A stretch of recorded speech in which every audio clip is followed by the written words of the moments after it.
Tim Peake, I am here holding a copy of your book, your autobiography, and it says on the front, soldier, pilot, parent, astronaut. But it does not say barman. Because one of the things you notice when you open the book is there's an incredible timeline, your journey into space, which begins with a quite humble beginnings, that you were a barman and you didn't do very well in your A-levels, did you? That's right. Yes. Yeah. And I think that's what is interesting about the book. It kind of shows that it's a very ordinary upbringing and a very, ordinary start in life. In fact, perhaps one that wasn't very successful in terms of my A-level results, and then leaving school, being a barman, joining the army, and then learning how to fly helicopters and taking it from there. Break it down. What did you get in your A-levels? So, yeah, let's be honest. I got a C, a D and an E in physics, maths and chemistry. So it wasn't the greatest start, but I haven't worked harder since leaving school. And eventually at the grand old age of 33, I kind of went back to school with night school to get my maths up to a better level and got a degree in flight dynamics. So it's never too late to stop learning. But you did a hop, skip and a jump there through to being a barman and then being a helicopter pilot. But how difficult was it to get on with that and to get into the army and to get that career underway? Yes, yeah. So the barman job was great fun. I was, 18 and I was raising money to go on an Operation Rally expedition to get to Alaska. And this was in a year out from school before joining the army. So that was huge amounts of fun. And then the army was all about flying helicopters. I was just passionate about doing that. That was really what was driving me through that time. And just that very grateful that I managed to get through the medical selection and pass the army pilot's course and was able to get on with this brilliant career as a helicopter pilot. And did it come naturally to you? Flying did, yes. I was relieved about that because when I first went in a glider, I had no idea if I was going to even enjoy it. And also the technical aspects came naturally. I just lapped it up. And I think that's why I was lacking focus, really, academically at school. And as soon as I could apply it to something I was doing and something that I was passionate about, it all just started to slot into place. Flying has always been my driving passion. Tell us about your time in the army. What sorts of things did you see? I spent 18 years and I just had the most amazing career, traveling all over the place. It did involve some operational tours. In fact, the first thing I did as soon as I was commissioned from Sandhurst, I did an attachment with the Royal Green Jackets in Northern Ireland. So that was a baptism by fire, really, especially from a leadership point of view. I was 20 years old on the streets with 30 men in my platoon, and it wasn't the same as the troubles in the 70s, but it certainly wasn't the ceasefire. There was an awful lot going on. But that was really instrumental in giving me a lot of confidence early on in my career. And then as a helicopter pilot, I went back to Northern Ireland, Bosnia, Afghanistan, Kenya, Cyprus, Canada, just non-stop traveling, flying and having an absolutely great time. But at the same time, I was developing professionally as a helicopter instructor and then as a test pilot, all geared around, just trying to give myself better skills and better qualifications as a pilot. And if you were someone who you were in that situation because you were a gifted and natural pilot, someone very good with a helicopter, what was it like for you then having to be involved, lead people on the kind of more army side, on more combat side of things, if that makes any sense? Yes, well, I was trying always to forge a path which kept me doing what I loved doing, which is flying. And really, the army was trying to squeeze me into a path that was perhaps more along the leadership. So as an officer, you're supposed to really fly just for a very short period of time and then get on with the proper job of operations officer, adjutant, and going up the chain, commanding units. And I wanted to stay in the cockpit, which is why I became an instructor, and that gave me a few more years flying. And then I became a test pilot, which that really was the turning point for me, because test pilot was suddenly this entire avenue that I could focus on, and it was required at the time. The Apache helicopters had just gone to Afghanistan, and they desperately needed an Apache test pilot. So I was qualified. I'd spent 3 years with the Americans flying the aircraft before we even got it into service in the UK. So it really was the right time, right place, and I was able to forge myself this path. I'm going to ask you a question that children and probably adults around the country will want to ask you. How do you become an astronaut? Essentially, you apply, to when the advert comes out, and that's what happened. It was an online advert from the European Space Agency back in 2008, and astronauts wanted for the new corps, and along with 8,500 other people across Europe, I put in my application form, and there starts a year-long rigorous selection process that gradually whittles it down. We thought they were going to take 4 astronauts. In the end, they ended up taking 6 astronauts into my class. And what was the most testing hoop you had to jump through? Well, I mean, statistically, actually, the most testing is the application form, because it goes from 8,500 to only 1,000 people are invited to the very first day of selection. So your application form has to be pretty good to start with. And I did put a lot of effort into that. But that first day is definitely the hardest. It's all about hard skills, so your concentration, memory retention, spatial awareness, a bit of maths and physics and engineering thrown in, and it's designed to put you under pressure. There are very few breaks in the day, and you're surrounded by people who, it's very intimidating. They were their PhD students from working at CERN, and I was sitting there thinking, have I really got a hope here amongst this crowd? So when I passed that first selection day, I thought, maybe I'm in with a chance. And was there quite a diverse range of people up for the job, or was it people with a technical background like you had? It was reasonably diverse. We're always trying to increase the level of diversity, but mostly sort of STEM-based backgrounds, but certainly not military. I mean, there was a fair share of military people, but it was also scientists, engineers, school teachers, medical doctors. So we did really have a broad range. Probably only 20% female applicants in that round, which we would love to get up to 50% for the next astronaut selection. So that's what we're hoping for, and certainly NASA's done a great job on that. They've got much higher number of female applicants for their astronaut corps. And of course, many people will remember your 2016 expedition to the International Space Station. Remember following that very closely. Can you remember the moment at which it became a dead cert that you were going?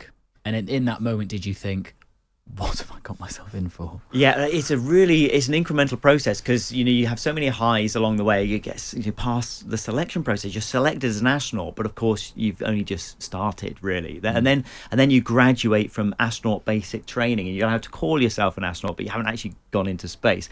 And then what you're really waiting for is assignment to a mission. And when you get assigned to a mission, that's when all the wheels and the gears start clicking in, and you're now on this schedule that is going to take you to the launch pad in 2.5 years' time. So I think being assigned to a mission for me was the real eureka moment, where I thought, that's it. As long as I stay fit and healthy and go through this training process, I've got myself a ticket to space. And you were away on that mission for 186 days. You've got 2 sons. What's it like being away from your family for that long?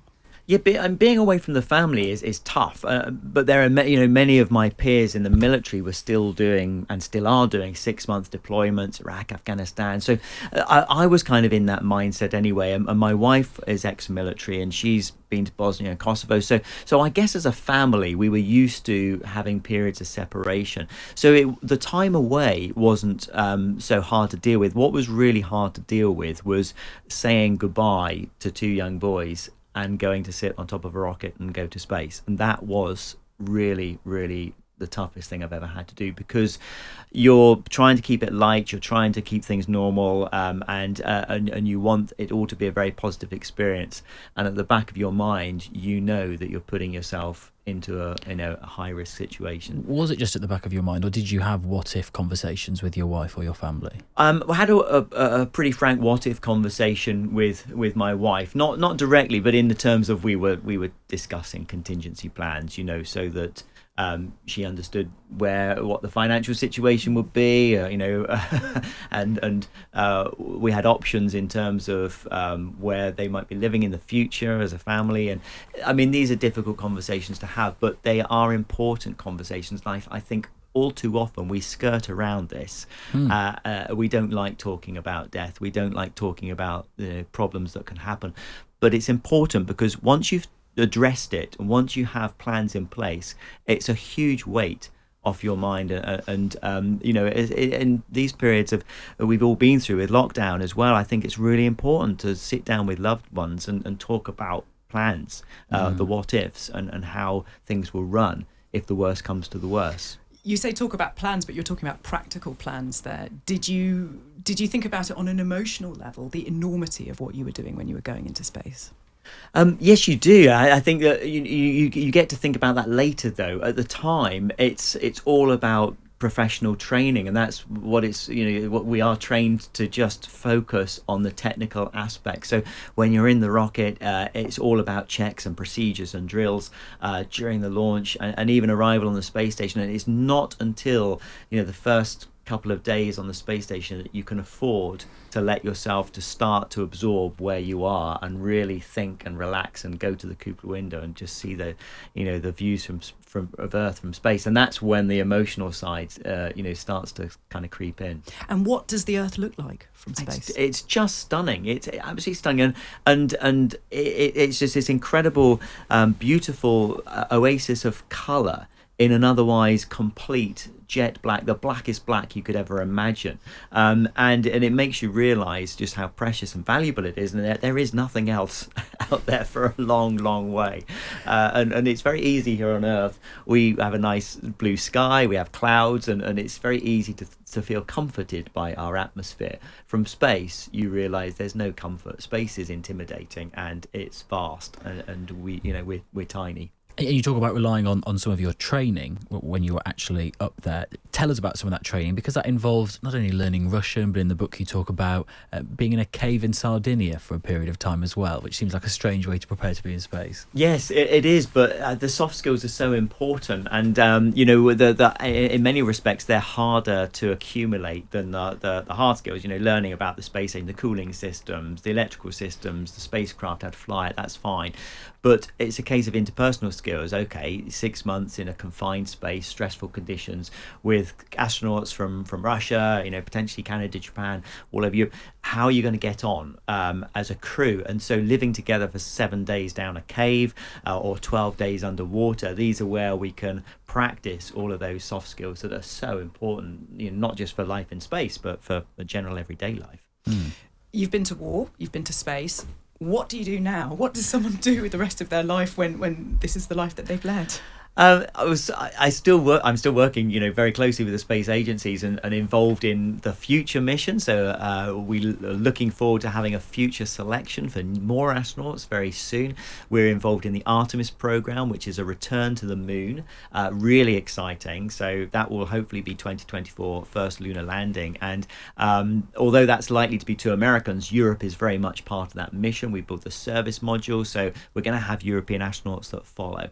I'm enjoying time with my family right now, which is wonderful, having spent a lot of time away. But no, I hope that there'll be a second mission for me down the road. And is there a kind of in the same way that in sort of old films, people who all went to Vietnam together, there's a sort of special kind of like bond between them.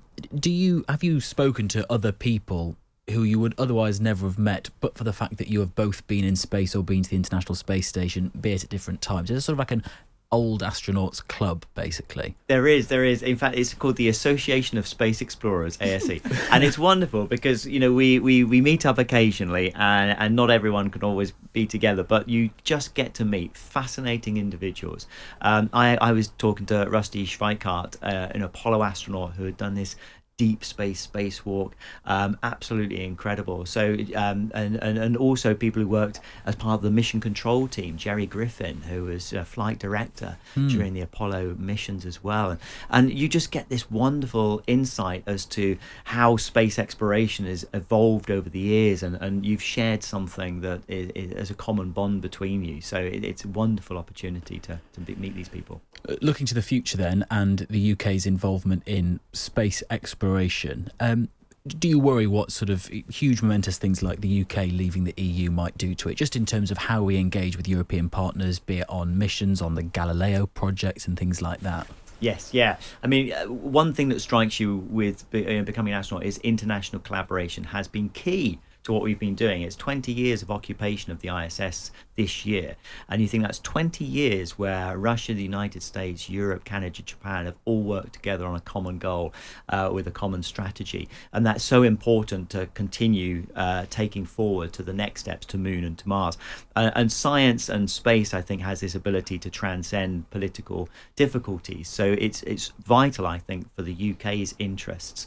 We are a leading global leaders in many technologies. We're building the rovers that are going to the surface of Mars to search for signs of life. We're the best country, I think, for small satellite production. We're looking at having rocket launches from the UK in the next couple of years. And we have these companies that are doing wonderful things, driving our solar power technologies to ever increasing efficiencies. We've got to remain at the cutting edge. We've got to be competitive. We've got to be involved. So I absolutely think it's important that we do that.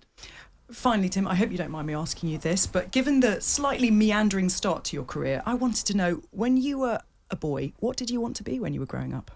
I always wanted to be a pilot. From the first time I ever saw an aircraft. But not an astronaut. Well, no. I mean, I looked up to the stars, and I was always asking the big questions. What's out there? Where are we from? And where did it all begin?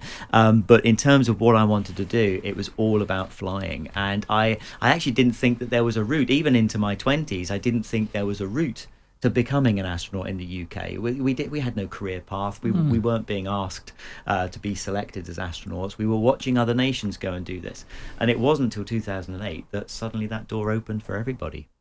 Tim Peake, thanks very much for your time. Thank you.